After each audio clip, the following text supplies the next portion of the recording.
जय हिंद, जय भारत। मैं गुड़िया पाठक, आप सभी का स्वागत है डीप हिस्ट्री 10 में। तो ये वीडियो काफी लंबे समय के बाद आ रही है, लेकिन अब रेगुलर आएगी।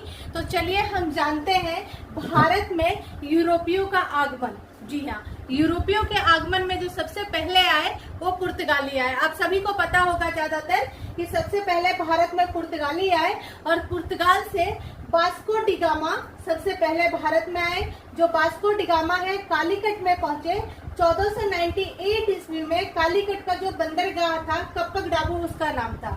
बहुत इंपॉर्टेंट है, आप लोग मार्क कर सकते हैं। और ये पुर्तगाल के जो वहाँ के शासक थे दान हेनरिक, इनके प्रतिनिधि के रूप में ये भारत आए थे।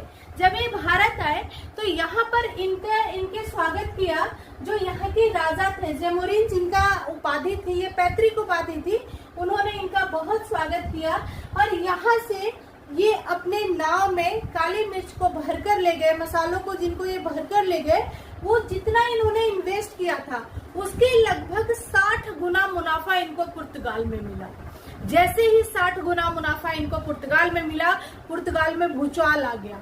पुर्तगालियों को लगा कि तो बहुत बड़ा व्यापार है, हम भारत से मसाले ला करके और भी सामान वस्तुएं ला करके हम यहाँ ऊंचे दामों पर बेचेंगे और बहुत मुनाफा कमाएंगे। इस तरीके से वहाँ के और भी व्यापारी भारत की तरफ रुख करने लगे।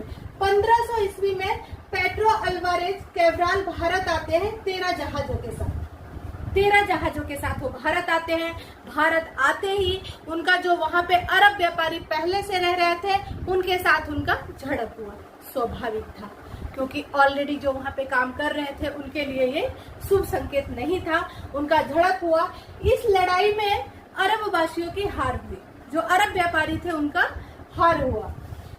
कैब्राल जो थे इन्होंने ये महसूस किया, इन्होंने कोचिन और किन्नानौर के जो राजा थे उनके साथ एक समझौता किया।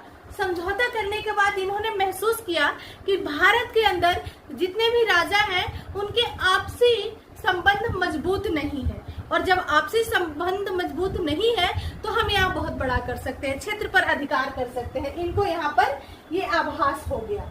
और उसके बाद 1502 ईस्वी में वास्को डी गामा भारत में दूसरी बार आते हैं। और 1503 ईस्वी में एक नीति बनती है। 1503 ईस्वी में एक नीति बनती है कि 3 वर्ष के लिए यहाँ पर कोई वायसराय बनाया जाए जो इस क्षेत्र का देखरेख करे, यहाँ की सारी चीजों को संभाले। तो इस तरीके से पुर्तगाल का जो पहला बना वो था फ्रांसिस्को डी अल्मेडा। तो ये पहले थे यहाँ के। उसके बाद से 1503 ईस्वी में हुआ था, ये डेट नोट कर लीजिएगा,